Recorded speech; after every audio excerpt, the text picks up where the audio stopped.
নমস্কার বন্ধুরা। এত খারাপ মৌসুম হয়েছে, বাজার ঘাট কিচ্ছু করা যাচ্ছে না। সব সময় বৃষ্টি আর বৃষ্টি, একদম স্যাঁতস্যাঁতে।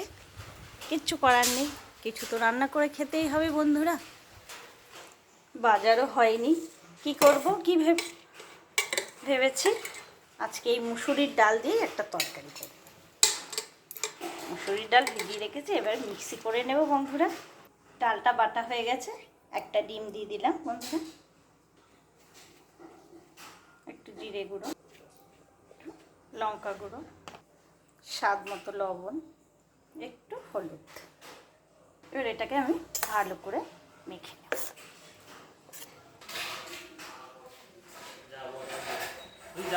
আর বড়াগুলো আমি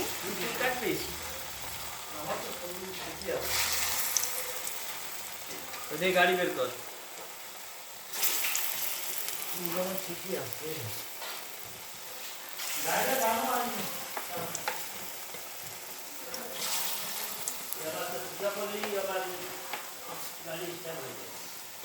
তাই 200 টাকা লাগবে, পাঠাইলাম।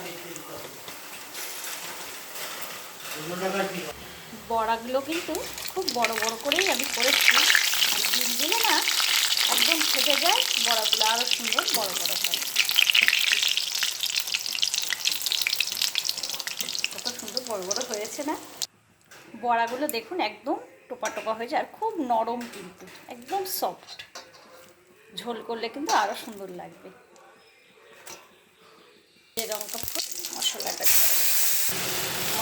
কষা হয়ে গেছে, আলুর ঝোলটা ফুটে উঠেছে। এবার আমি বড়াগুলো দিয়ে দিচ্ছি। বড়ার ঝোল হয়ে গেছে। এইভাবে আপনারাও ডাল দিয়ে বড়া করে ঝোল করবেন, মাছ মাংস লাগে না। কমেন্ট করবেন, শেয়ার করবেন। Thank you.